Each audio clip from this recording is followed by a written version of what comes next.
네, 말씀 보도록 하겠습니다. 창세기 27장 22절과 23절입니다. 두 절이니까요. 다 같이 한 목소리로 읽도록 하겠습니다. 야곱이 그 아버지 이삭에게 가까이 가니 이삭이 만지며 이르되 음성은 야곱의 음성이나 손은 에서의 손이로다 하며 그의 손이 형 에서의 손과 같이 털이 있으므로 분별하지 못하고 축복하였더라. 아멘. 잠시 기도하겠습니다. 아버지, 늘 이렇게 수요예배를 저희들에게 허락하시고 정말 예배를 드리게 하시며 아주 감사합니다.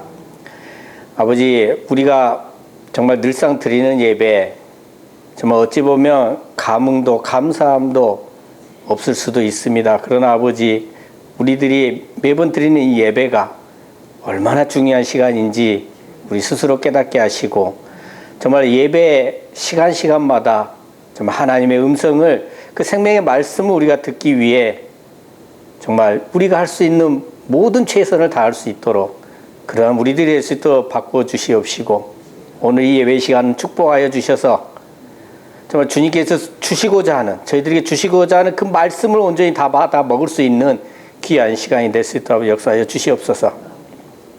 아버지, 특별히 오늘 이 시간 어둠을 이용하시는 하나님이라는 제목을 가지고 말씀을 나누고자 합니다. 우리의 삶이, 우리의 모습이, 우리의 모든 것들이 어둠에 휩싸일지라도 그 어둠마저도 하나님께서 이용하셔서 하나님의 뜻을 온전히 이루시는 그분을 믿고 따르며 의지할 수 있는 우리들이 될 수 있도록 아버지 오늘 시간 변화시켜 주시옵소서. 감사드리며 예수 그리스도 이름으로 기도드립니다. 아멘. 반갑습니다. 이제 오프라인 두 번째죠. 세 번째인가요? 좀 헷갈리네 이제. 이게 항상 헷갈려요 이게. 자, 오늘 제목 한번 읽어볼까요? 시작. 어둠을 이용하시는 하나님. 오늘 사실은 오늘 말씀을 다 읽지는 않았어요. 1절부터 23절까지인데 두 절만 읽었거든요. 그래서 오늘 본문이 이제 창세기 27장 1절부터 23절까지다 보니까 우선 이 내용을 좀 간단히 설명을 드린 후에 설교를 이어가도록 하겠습니다. 화면이 잘 안 보이네요.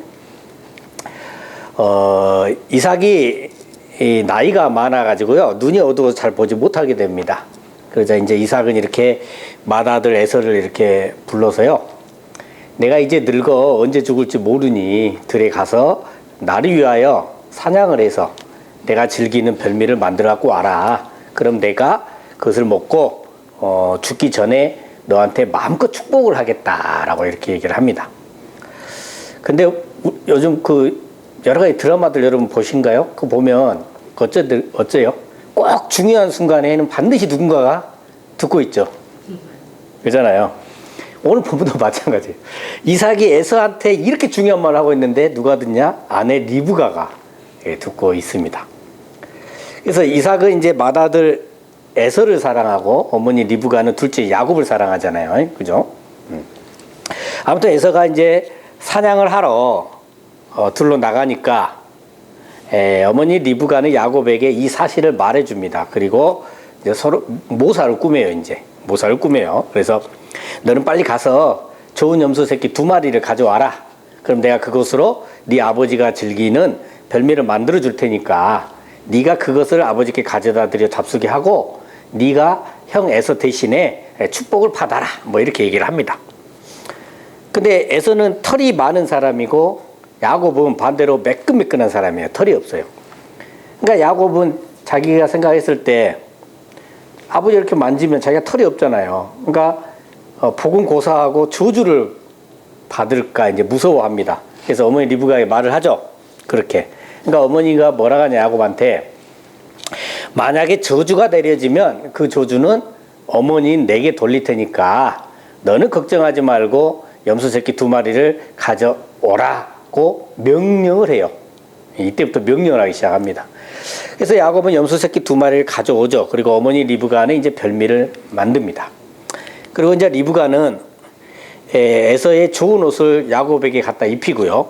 야곱의 손과 목에다가 염소새끼 가죽을 입혀서 이렇게 털이 만져지도록 이렇게 합니다. 이제 야곱은 어머니가 만든 별미와 떡을 받아서 이제 아버지에게 가죠. 그래서 야곱은 별미와 떡을 들고 아버지께 가서 내 아버지여 하고 이렇게 부릅니다. 근데 이삭은 이제 눈이 어두워서 잘 보지 못하는 상태였어요. 그래서 누구냐? 이렇게 이제 묻죠. 그래서 야곱은 나는 아버지의 맏아들 에서입니다. 라고 이제 거짓으로 대답을 하고는 아버지께서 내게 명하신 대로 내가 하였사오니 원하건대 일어나 앉아서 내가 사냥한 고기를 잡수시고 아버지 마음껏 내게 축복하소서 이렇게 얘기를 해요. 근데 이제 속으로는 아마 이때 이삭이 그렇게 생각했을 거예요. 목소리는 야곱인데. 근데 지금 이렇게 명령한 거는 에서밖에 모르잖아요. 그래서 이상하다 싶을 거예요. 그래서 이제 그러면서 또 너무 빨리 이제 에서가 아무리 사냥을 잘한다 해도 너무 빨리 이제 해갖고 온 거예요. 그러다 보니까 이삭이 이제 어떻게 이렇게 빨리 잡았냐 하고 이렇게 이제 묻습니다. 그래서 야곱은 또 거짓말을 하죠. 아버지 하나님 여호와께서 나로 순조롭게 만나게 하셨습니다. 이래요. 그래서 이제 다시 한번 또 확인을 해야 되니까 이삭은 이제 아들에게 가까이 오라고 합니다. 그래서 에서인지 야곱인지 이렇게 만져서 확인하려고 해요. 근데 이상한 것은 분명히 음성은 누구다? 야곱의 음성이에요. 그래서 손을 다 이렇게 만져보는 거인데 손이 뭐 같아? 털도 있고 까칠까칠하고 에서가 같단 말이죠. 수상하긴 분명히 수상한데 에서같이 털도 있고 막 하니까 분별을 못해요. 그래서 뭐 축복을 그냥 하게 됩니다. 자, 여기까지가 오늘 본문의 내용이에요. 아주 간단명료하죠. 근데 여기서 궁금한 거 두 가지가 있어요. 자, 첫째는 뭐예요? 야곱이 분명 거짓말을 계속하고 있고 아버지를 속이고 있는데 왜 하나님께서는 이런 야곱에게 복을 받게 허락을 하셨을까 하는 거고요. 둘째는 이삭은 아무리 눈이 잘 보이지 않았다고 하더라도 왜 에서와 야곱을 구별하지 못했을까 하는 거예요. 제게 두 딸이 있는데요. 눈을 감고 목소리를 들어보고 손을 만져봐서 구별을 못한다? 사실 저는 이해가 잘 가지 않거든요.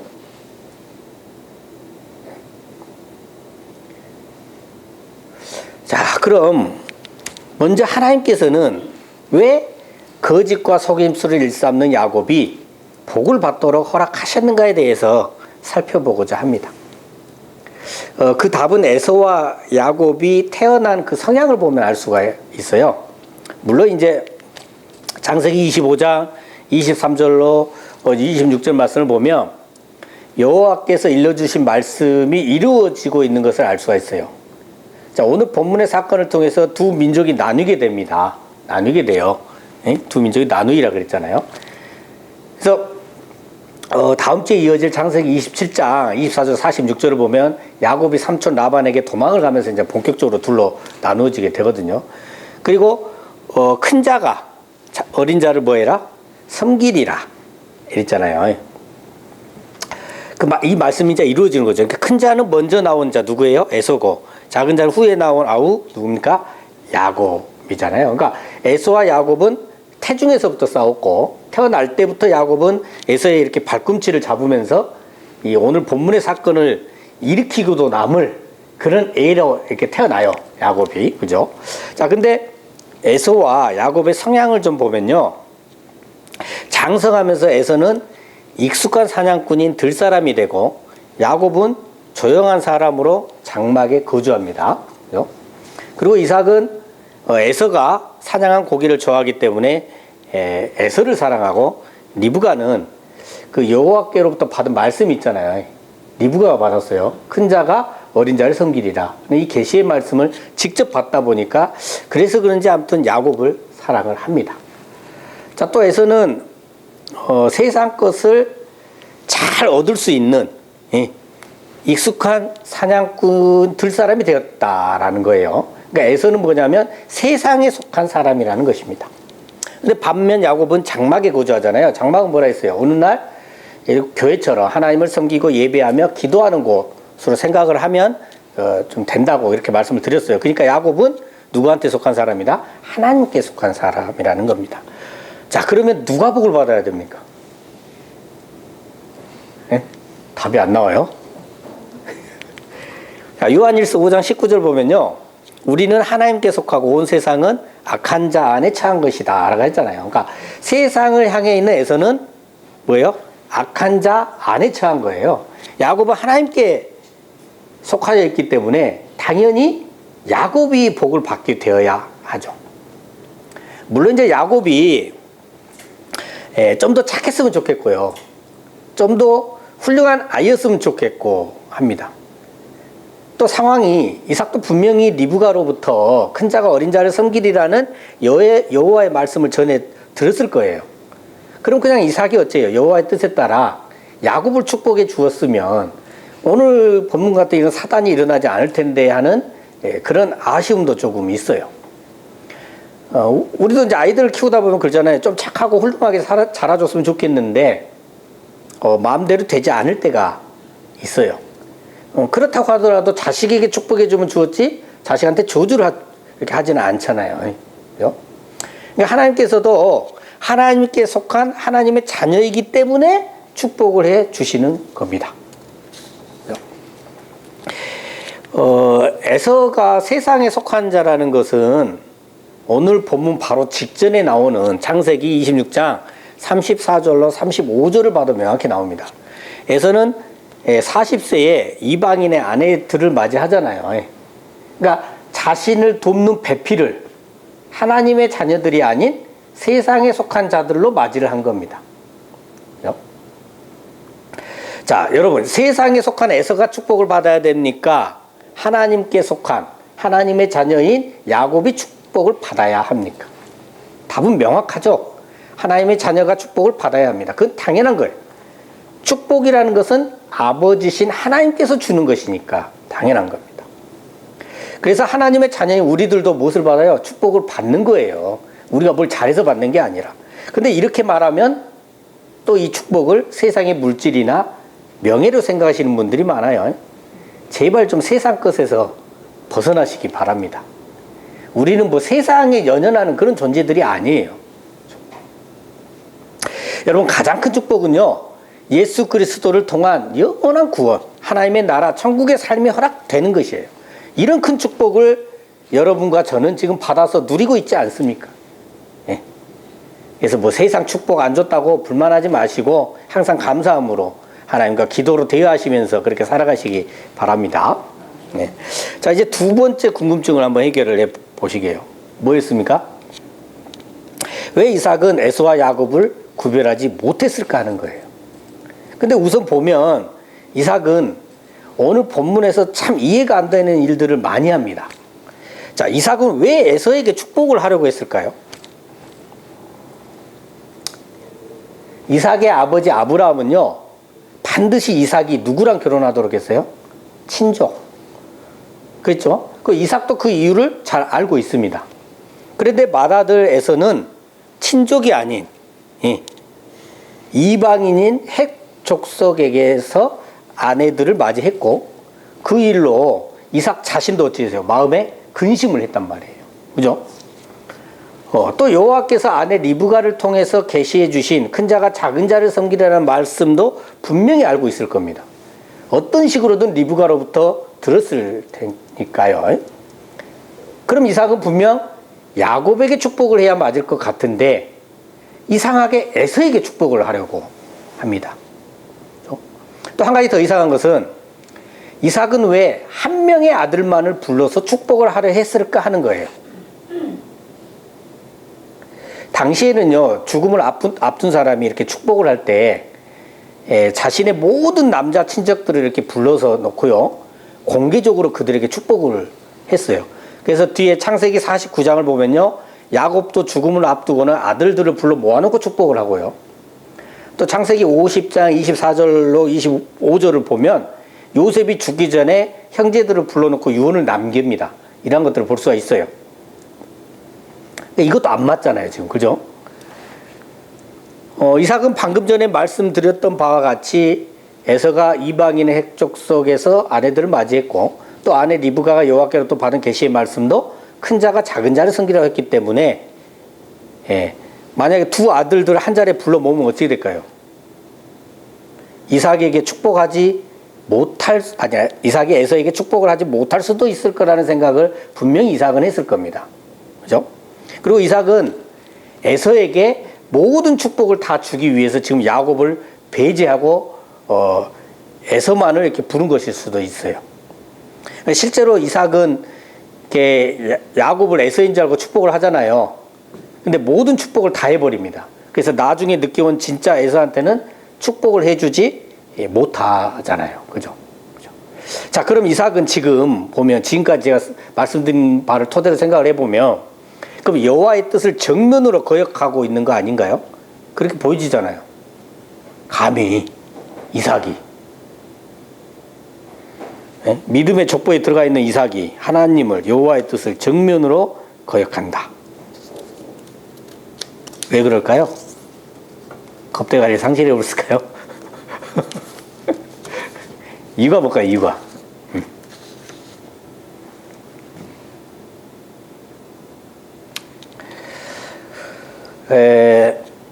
오늘 본문 1절 말씀 한번 다 같이 읽겠습니다. 1절만 읽어요. 시작. 이삭이 나이가 많아 눈이 어두워 잘 보지 못하더니 맏아들 에서를 불러 이르되 내 아들아 하매 그가 이르되 내가 여기 있나이다 하니. 자, 이삭이요 말도 안 되는 이상한 일을 하고 있는 것은 바로 눈이 어둡기 때문입니다. 이게 다 설명을 해줬어요. 이 표현이. 눈이 어두워 이상한 일을 한다. 얼마 전에 제가 잠을 자다가요 새벽에 화장실을 가려고 일어났습니다. 근데 캄캄하고 통 잘 보이질 않아요. 특히나 이런 가을 후반, 겨울 밤은요 여름 밤하고 또 틀려요. 일어나 보시면 진짜 깜깜합니다. 그래서 화장실 쪽으로 이렇게 걸어가면서 불을 켜려고 이렇게 스위치를 찾는데 잘 안 찾아져요. 그래서 이렇게 더듬더듬 하다가 어떻게 했냐, 그 입구에 책상이 있거든요. 책상에 발을 그냥 콱 쳐버렸어요. 얼마나 아픈지 아세요? 눈물이 팽 돕니다. 어두우니까요 헤매게 되고 문제들이 이렇게 발생을 해요. 또 눈이 어두우면요 그 육신적 사람이 되는데요 3절과 4절을 보면요 나를 위하여 사냥할 별미를 만들어 먹게 하라. 나를 위하여. 그리고 어째요? 그러고 나서 내 마음껏 네게 축복하게 하라. 나를 위하여 내 마음껏. 눈이 어두우니까 자기 자신, 나 중심적으로 생각을 하게 됩니다. 이게 왜 문제인지는 예전에 많이 말씀드렸기 때문에 오늘은 설명을 생략합니다. 이거 설명할 시간이 없습니다. 저도 인생을 살아오면서요 어둠이 저를 지배할 때가 좀 있었습니다. 네. 지금 몇 가지 말씀을 드리려고 하는데 이건 태어나서 단 한 번도 아무한테도 얘기를 안 했던 내용이에요. 근데 하나님이 여기서 뭘로 설명할까요 하고 있는데 그걸 계속 이렇게 떠오르게 하셔서 어쩔 수 없이 얘기합니다. 어쩔 수 없이. 몇 가지 얘기하려고 하는데요. 제 아이들이 어렸을 때요. 그러니까 좀 겨우 이제 좀 약간 뛰어다닐 수 있는 그런 나이가 좀 됐을 때 아이가 저만치서 이제 제 앞으로 이렇게 지나가서 달려가려고 이렇게 오고 있어요. 근데 그때 제가 이렇게 의자에 딱 이렇게 앉아 있었거든요. 근데 앉아 있으면서 차렷 자세로 여러분같이 이렇게 있으면 좋은데 좀 오래 앉아 있다 보니까 다리를 이렇게 약간 앞으로 이렇게 빼고 있었어요. 이렇게 의자에 앉아서. 그럼 이제 아이가 달려가 이렇게 쭉 오는데 그때 머릿속에서 뭔 생각이 드냐면 다리에 걸려 넘어지겠는데 그럼 아프겠지? 이런 생각이 들었어요. 그러면 정상적으로 저는 어떻게 해야 될까요? 사랑하는 우리 아이가 달려고 있는데 다리를 치워야 되잖아요. 그죠? 근데 그래서 아이가 안 넘어지게 해야 되는데 이 머릿속 생각이 저를 지배를 해요. 지배. 그러면서 오히려 이 뻗고 있는 다리가 피하는 게 아니라 더 힘이 들어가더라고요. 나는 신기했어요. 어떻게 됐을까요? 아이가 제 발에 걸려 넘어졌어요. 아이가 아파서 우는데 내가 얼마나 그때 후회하고 제가 한심스럽고 제 자신이 어이없고 미웠는지 몰라요. 이건 저만 아는 비밀이에요. 아무도 몰라요. 아무도. 쪽팔려서 얘기를 할 수도 없어요. 근데 오늘 제가 공공연하게 말해버렸습니다. 그래서 늦게나마 제 아이에게 용서를 빕니다. 또 한 번은요. 이제 그 일이 있은 해예요. 제 큰애가 한 5살, 6살 정도였을 거예요. 저는 이제 저희들이 이뻐가지고 안거나 업어주고 이렇게 하고 있는 걸 좋아하거든요. 그렇게 했어요. 그래서 하루는 이제 삼겹살 식당에서 이렇게 친척들하고 같이 식사를 하고 나와서 이제 가게 앞에서 있는데 제가 이렇게 큰애를 이렇게 업고 있었어요. 근데 머릿속에서요, 또 이상한 생각이 들어오기 시작을 합니다. 몇 년 만에 또 들어온 거죠. 손에 힘이 빠져서 아이가 뒤로 떨어지면 목이랑 많이 다치겠지 이 생각이 들어와요. 아무 이유 없이 그냥 들어와요, 생각이. 근데 무서운 것은 뭔지 아세요? 진짜로 제 손에 힘이 풀리더라는 겁니다. 그리고 얘가 점점 뒤로 어떻게 해요? 넘어지는 거예요. 어떻게 됐을까요? 우리 교회 오래 다니신 분은 우리 애가 뭐 목이 부러졌네 뭐 이런 거 보셨어요? 그래도 앞전에 제가 이제 발에 걸려서 넘어뜨리는 경험이 도움이 됐었던 것 같아요. 얼른 정신을 차려가지고요, 죽을 힘을 다해서 손과 팔에 힘을 꽉 주고 응차 이렇게 들어 올렸어요. 그러면서 제 몸과 허리를 앞으로 이렇게 숙여서 안전하게 겨우 딱 업었습니다. 근데 이게 말이 쉽지 그 상황을 보면 놀래요. 근데 이 장면을 누가 봤냐? 아무도 못 봤어, 친척은. 근데 식당에서 일하는 아주머니 있잖아요. 앞에서 그 불판 이거 닦고 있는 아줌마가 그걸 보셨던 것 같아. 하고 저하고 이렇게 눈이 딱 마주치는데 아주머니 두 눈이 휘둥그레져요. 뭔 생각에 저 아버지 저 미쳤네. 그러겠죠. 얘기를 안고. 제가 이때부터요, 저는 이런 장면들을 혼자 막 이렇게 되새기면서 썸짓하잖아요. 조심하고 또 조심하면 그렇게 쭉쭉 살아왔어요. 이삭도요, 오늘 본문에서 눈이 어두워지다 보니까 사리 분별을 잃고요, 얼토당토 않는 일을 지금 하고 있는 겁니다. 에서와 야곱마저도 구별하지 못하고 있다. 말이 안 되거든요, 사실. 한 가지 더 말씀을 드릴게요. 제가 30대였던 것 같아요. 30대였던 것 같은데, 후반이나 됐을까? 아무튼 어떤 사람이요, 그때 그 지하철역에서 아무런 이유 없이 앞에 서 있는 사람을 선로로 이렇게 밀어 넘어뜨려가지고 지하철에 깔려 죽게 한 사건이 뉴스에 나왔던 적이 있어요.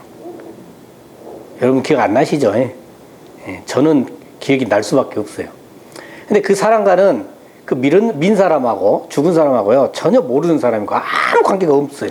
그냥 밀어 죽인 거예요. 그러니까 살인한 사람도 자신이 왜 그랬는지 모르겠다고 경찰서한테 가서 진술을 했대요.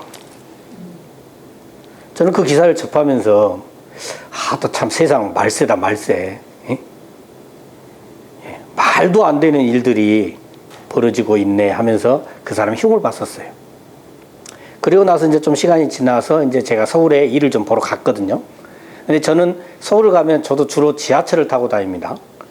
지하철역 안에서 이렇게 지하철을 기다리고 있었고, 저 멀리에서 지하철이 오는 게 보입니다. 근데 또 이상한 생각이 들어와요. 앞에 있는 사람을 밀어 넘어뜨리면 어떻게 될까?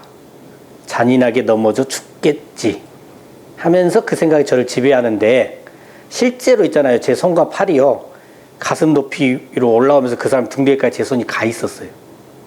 여기까지. 얼마나 깜짝 놀랐는지 몰라요. 여기서 딱 손이 인지를 하고 나서. 그러면서 하나님께 기도를 했죠. 도와주시라고. 제가 살인자로 안 잡혀갔잖아요. 무사히 손을 내리고 아무 일 없이 상황이 종료가 됐습니다. 그 뒤로 이제 보면 서울 봐보세요. 이제 다 이게 다 막아놨어요. 밀도 못하고 넘어지지도 못해요.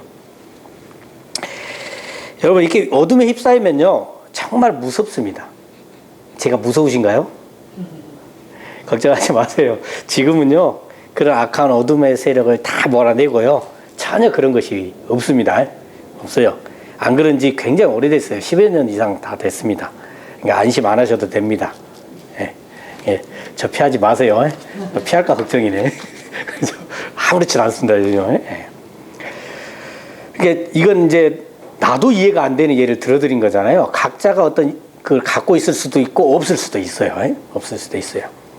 아무튼 간에 하나님께서는 이런 어두움에 휩싸여 있는 순간에도 그 어둠을 이용하셔서 하나님의 일을 다 이루시는 다는 걸 아셔야 돼요. 예수님께 돌아가신 것도요, 다 어둠에 휩싸여서 일어난 일입니다. 예? 정상적으로 예수를 그렇게 죽일 이유가 없어요. 잘 생각해 보세요. 그리고 근데 그 일을 통해서 어떻게 돼요? 모든 하나님의 자녀들에게 구원을 주셨잖아요.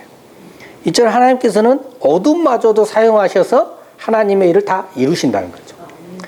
오늘 본문에서도요, 이삭이 눈이 어두워져서 지금 어둠의 일을 하고 있지만 그럼에도 불구하고 하나님의 뜻대로 야곱이 축복을 받게 하십니다. 오늘 본문에서요, 리브가와 야곱의 모습을 보면 은혜가 참 많이 됩니다. 창세기 27장 8절부터 10절까지는요, 그 어머니 리브가가 한 말인데요.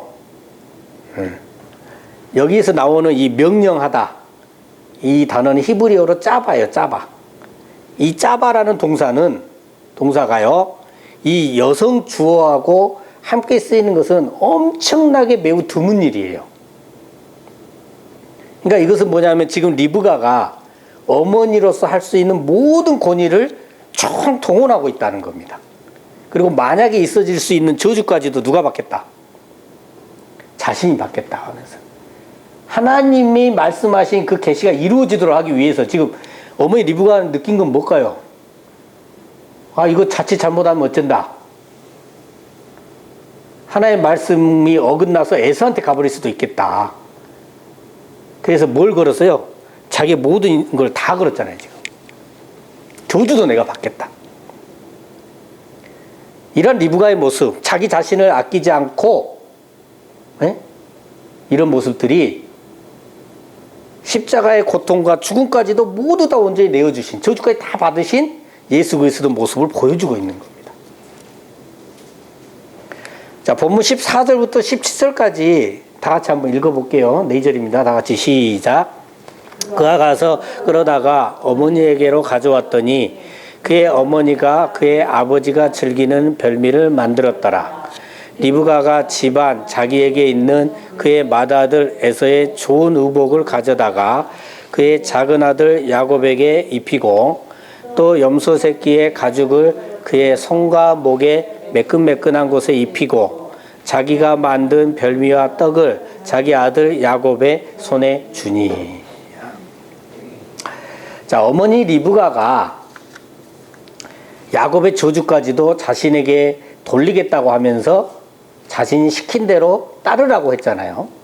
자, 그렇게 야곱은 어머니 말대로 염소 새끼 2마리를 가져왔고요. 그죠? 순종했습니다. 또 어머니가 아버지가 이삭이 좋아하는 별미도 만들어 줬습니다. 그 맏아들 에서의 좋은 옷도 어머니가 가져다가 야곱에게 입혀주고요. 또 염소 새끼 가죽을 야곱의 손과 목에 매끈한 곳에 입힌 것도 누구예요? 어머니 리브가입니다. 그리고 리브가가 만든 별미와 떡을 아들 야곱의 손에 또 줍니다. 자, 야곱이 스스로 한 것이 하나도 있어요, 없어요? 야곱이 발꿈치를 잡는다고 하니까 그 팥죽은 팔았죠. 자기 의지대로. 근데 결정적인 순간에 야곱은 하나도 스스로 한 게 없어요. 그저 어머니께 순종함으로 축복을 받고 수혜를 누리기만 하면 됩니다. 이 장면 또한 예수 그리스도를 드러내주고 있어요. 리브가의 모습이 예수 그리스도를 좀 예표를 하고 있는데요. 야곱이 받아야 할 저주는 자신이 받겠다고 자신에게 돌리고 은혜는 뭐예요? 모두 다 야곱이 받게끔 해줍니다. 우리가 받아야 할 저주는 누가 받으셨어요? 예수님께서 다 받으시고 그로 인해 우리는 은혜만 입는 거예요. 근데 우리가 은혜 받게 된 것이 우리가 한 것이 한 개도 있습니까? 없습니다. 우리한테 뭔만 요구해요? 순종해라. 순종이 그럼 구원의 어떤 성취의 조건이냐? 그건 아니죠. 하나님의 자녀로서 당연히 순종을 해야 되고 순종을 안 하면 혼나겠지요. 혼나고 힘들고 아파서 순종하게 되겠죠. 그냥 순종을 하시는 게 좋습니다. 순종밖에 없어요. 원하는 게. 여러분 혹시 여러분 인생이요 어둡고 어두운 그림자만 혹시 가득하다고 느껴지신가요? 이게 이제 사람마다 다르긴 한데 이 내적으로 약한 사람일수록 계속 우울해요. 계속 어둠에 휩싸이게 됩니다. 제 주변에도 그런 사람도 있고요. 저도 생각보다 그렇게 강하지는 않은 것 같아요. 순간순간 들어와요. 어쨌든 이렇게 여러분의 삶이 어둡더라도 오늘 본문 말씀이 얼마나 위로해 줍니까? 예수님께서 여러분과 어째요? 항상 함께하고 계시고 또 여러분이 받아야 할 고통과 저주를 대신 다 감당해 주고 계시고 그러면서 여러분이 나아가야 할 길을 또 얘기해 주고 계신다는 거예요. 어떻게 해요? 오늘도 말씀을 통해서 얘기를 하고 있습니다. 또 기도 응답을 통해서 얘기를 하고 있고요. 여러분들이 성경 말씀 읽을 때 또 얘기를 해 주시기도 하고 아무것도 안 하고 TV를 보고 있을 때도 얘기를 해 줍니다. 어쩔 때 한 번은 TV를 보고 있는데 전혀 상관없는데 주인공이나 누가 한 말이 팍 꽂혀버릴 때가 있어요. 그건 알아요. 하나님이 하신 말씀을 알아. 본인이 압니다. 거부를 못 하거든요. 그 말씀은. 아무튼 그 말씀에 정말 기도하시면서 귀 기울이시고 그 들려오는 말씀에 순종하시고 정말 이러한 어둠 속마저도 우리를 사랑하시고 우리 구원해 주신 그 주님께 감사하시고 축복과 은혜를 거저받아 누리시는 그런 저 여러분 되시기를 예수 그리스도 이름으로 축원합니다. 네, 기도하겠습니다. 아버지 하나님 감사합니다. 우리는 이 땅을 살아가면서 항상 기쁨만 있을 수는 없습니다. 낮과 밤이 있듯이 우리에게도 어둠이 찾아오고 마치 하나님의 자녀가 아닌 것처럼 세상에 속한 악한 자처럼 행동할 때도 많습니다. 그러나 그러한 와중에도 역사하고 계시는 하나님이심을 믿습니다. 말씀에 귀 기울여 듣게 하시고 순종하게 하셔서 하나님께서 주시고자 하시는 축복을 온전히 받아 누리는 저희들이 될 수 있도록 역사하여 주시옵소서. 늘 감사드리며 우리 주 예수 그리스도 이름으로 기도드립니다. 아멘.